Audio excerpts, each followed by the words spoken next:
बताना चाहूँगा आप लोगों को कि जब हमारा देश अंग्रेजों से गुलाम था तब उस टाइम शिक्षा और जागरूकता की ज्योति को प्रखर करने वाले ज्योतिबा फूले जी का एक इस समाज के ऊपर इतना बड़ा मार्गदर्शन के रूप में वो खड़े हुए कि इस समाज को लिखना, पढ़ना और बोलना सिखाए।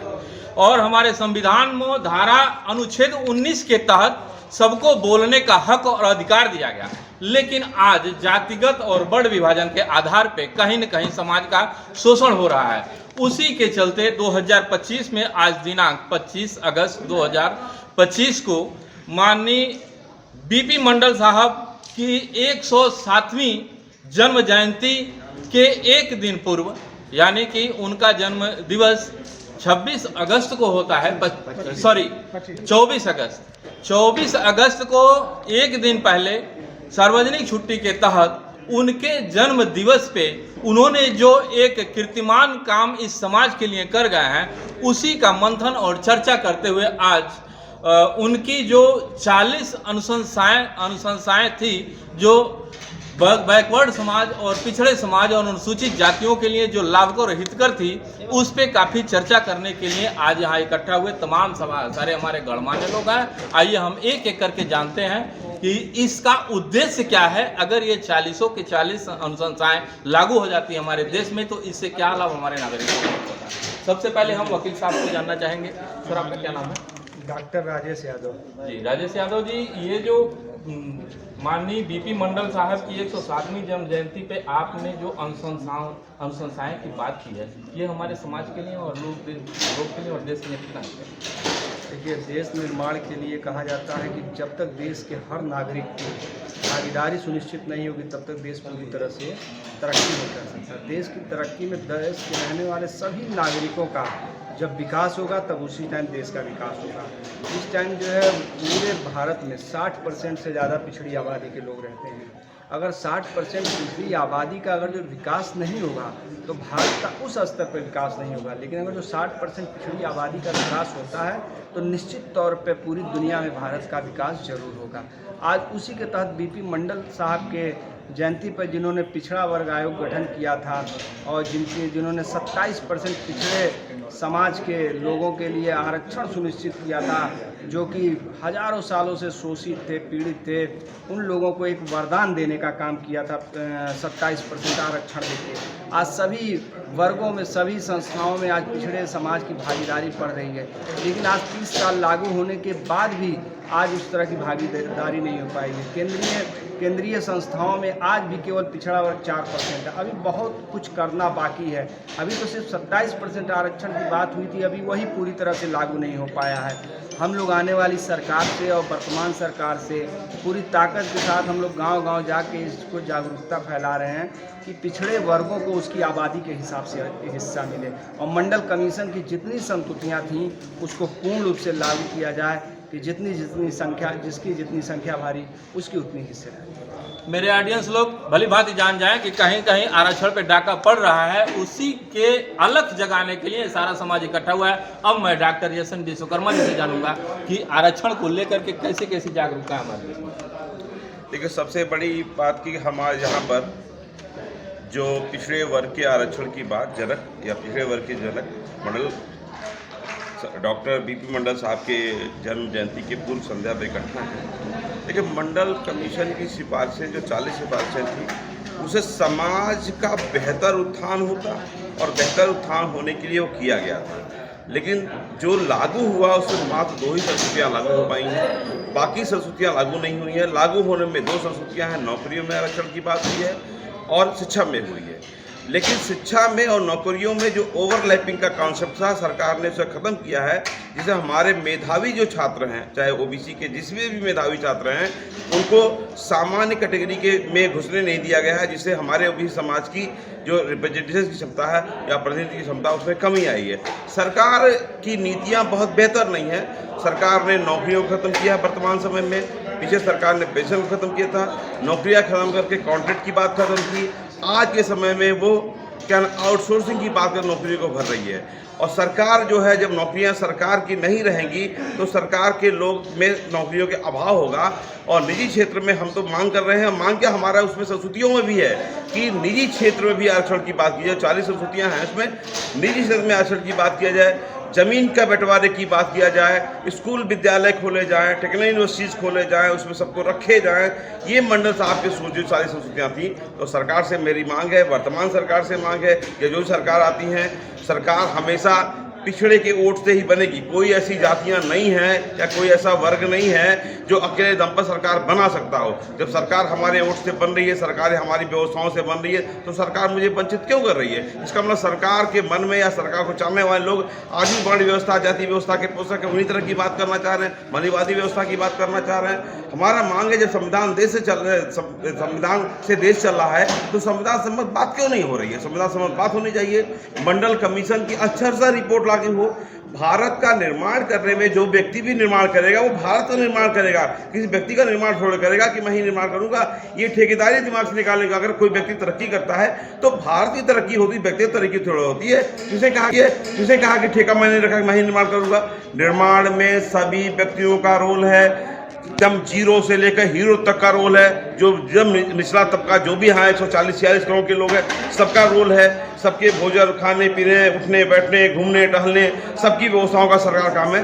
सरकार इस पर विचार करे, सोचे, मैं मांग करता हूँ, और तभी जाके लागू होगा। अन्यथा ये इस तरह के जागृति का कार्यक्रम निरंतर जारी रहेगा और हम लोग उसमें बढ़ चढ़ के हिस्सा लेंगे जब तक कि हम लोग बात नहीं करें। हम दो बातें और एक बात करते हैं, सत्ता परिवर्तन और व्यवस्था परिवर्तन। हम लोग व्यवस्था परिवर्तन की बात कर रहे हैं। सत्ता तो बदल रही है, आ रही है और जा रही है, लेकिन व्यवस्थाओं में होता है जो हमारा वंचित तबका निकला, जो वो कहते हैं कोई तबका वंचित निकला, उसको अवसर नहीं दिया गया। अवसर मिला होता तो समाज बेहतर निकला होता, और बेहतर निकलता तो बेहतर भारत का निर्माण करता। वो व्यक्ति का निर्माण करो, बेहतर भारत का निर्माण करता। और जो आज विश्वगुरु की बात हो रही है, मैं वास्तव में विश्वगुरु हो जाते हैं, क्योंकि 60% की आबादी जिस जगह काम करने लगेगी उस दिन देश को कौन विश्वगुरु बनने से रोक पाएगा?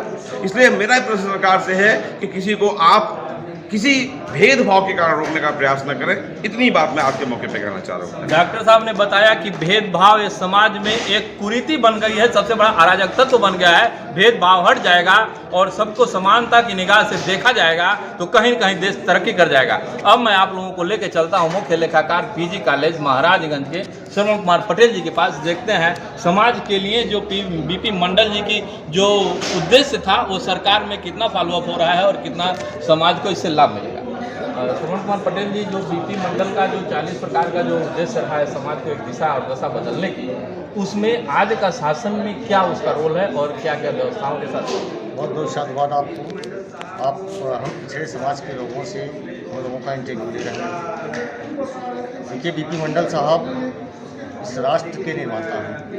बीपी मंडल साहब ने 40 अनुशंसाएँ अपने कमीशन के माध्यम से दिया, उसमें मात्र 2 अनुशंसाएँ लागू हुई। अभी 38 अनुशंसाएँ लागू होना बाकी हैं। आरक्षण क्या होता है, इस बात को भी हमारा ओबीसी समाज समझ ही नहीं पाया। आरक्षण को गाली बताया गया कि आरक्षण गाली है। मैं कहना चाहता हूँ, आपके चैनल के माध्यम से मैं कहना चाहता हूँ, आरक्षण राष्ट्र निर्माण की प्रक्रिया है, और जो आरक्षण का विरोधी है वो राष्ट्र का विरोधी है। आरक्षण का विरोधी राष्ट्र विरोधी है, क्योंकि आरक्षण सबके प्रतिनिधित्व की बात करता है, चाहे वो पिछड़ा हो, चाहे वो सामान्य हो, चाहे वो अनुसूचित जाति हो, अनुसूचित जनजाति हो, सबके प्रतिनिधित्व की बात करता है आरक्षण। और जो संवैधानिक आरक्षण है, इसको 100% संवैधानिक आरक्षण इस देश में लागू होना चाहिए। जैसा कि आदरणीय डॉक्टर साहब ने बताया है, मैं इनकी बातों से 100% सहमत हूँ। यह देश भारत, यह राष्ट्र सोने की चिड़िया थी। यह देश भारत विश्वगुरु था। आखिर सोने की चिड़िया और विश्वगुरु आज क्यों नहीं है? बस इस नाते नहीं है कि आरक्षण का इम्प्लीमेंटेशन देश की आज़ादी के 75 साल बाद भी अब तक नहीं हो पाया। जिनका ओवर रिप्रेजेंटेशन है वो अभी भी ओवर रिप्रेजेंटेटिव है। और हमारे जो ओबीसी समाज के लोग हैं, जिनकी आबादी इस देश में 1931 की जनगणना के आधार पर 52% है। अभी बिहार में जनगणना हुई, 64% ओबीसी की आबादी है। हमारी आबादी पूरे देश में 64% है, और ओबीसी के लोगों को उनका हक और हकूक़ नहीं मिल पा रहा है।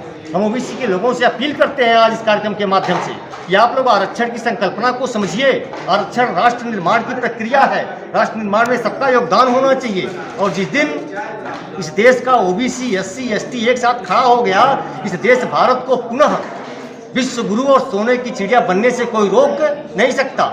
इस नाते मैं अपील करता हूं, मैं अनुरोध करता हूं आपके चैनल के माध्यम से सभी एससी, एसटी, ओबीसी भाइयों से कि पहले आरक्षण की अवधारणा को समझें कि आरक्षण है क्या। क्योंकि आरक्षण को लोगों ने गाली के रूप में प्रस्तुत किया। यह आरक्षण जो मिल रहा है वो दिया हुआ, लोगों को दिया हुआ एक उपकार है।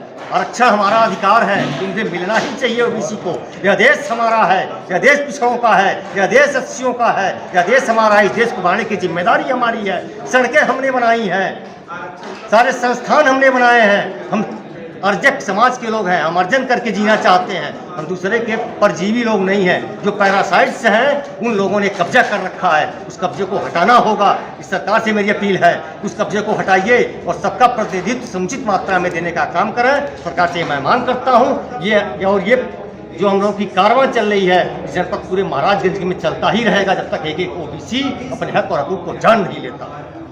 अभी आपने देखा श्रवण कुमार पटेल जी को कि ओबीसी समाज कहीं न कहीं सरकार में बहुत ही बड़ा नेतृत्व करता है और ओबीसी ही समाज हर एक काम को अंजाम देता है। जो फॉरवर्ड लोग 10% बैठे हुए हैं कहीं न कहीं सरकार को ठगने का काम करते हैं। जिसके बलबूते पे सरकार के हर काम होते हैं उसको ही आरक्षण नहीं मिल पाता है। मैं आप लोगों को विनोद कुमार यादव जी के पास लेके चलता हूं, देखता हूं आखिर इस समाज के प्रति इनकी कितनी जागरूकता है। क्या सरकार को अपने नीतियों पर ध्यान देना चाहिए या फिर नहीं देना चाहिए।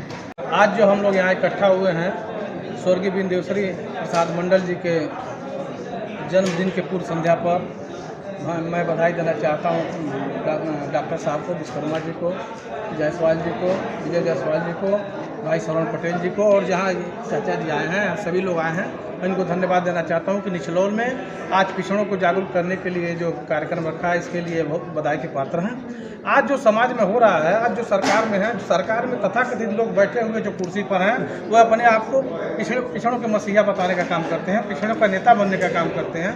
और आज देख लीजिए आरक्षण जो लागू किया गया है उस आरक्षण का लाभ किसको मिल रहा है। आज जो नौकरियां निकल रही हैं, नौकरियां भर्ती हो रही हैं, आप उठा कर देखिए तमाम सोशल मीडिया में आता है कि अगर 100 IAS बन रहे हैं तो 100 IAS में कितने पिछड़े हैं। कम से कम 100 में 27 तो पिछड़ों को होना चाहिए, लेकिन उनकी संख्या नहीं है। आज जहां भर्तियां हो रही हैं सारी नौकरियां खत्म की जा रही है सरकार के द्वारा।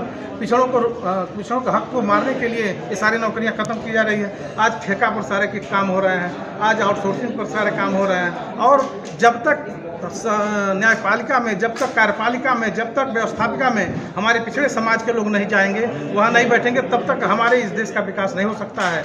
इसलिए मैं आज हम लोग यहाँ आह्वान किए हैं पिछड़े समाज के लोगों को कि आप जागरूकता लाइए।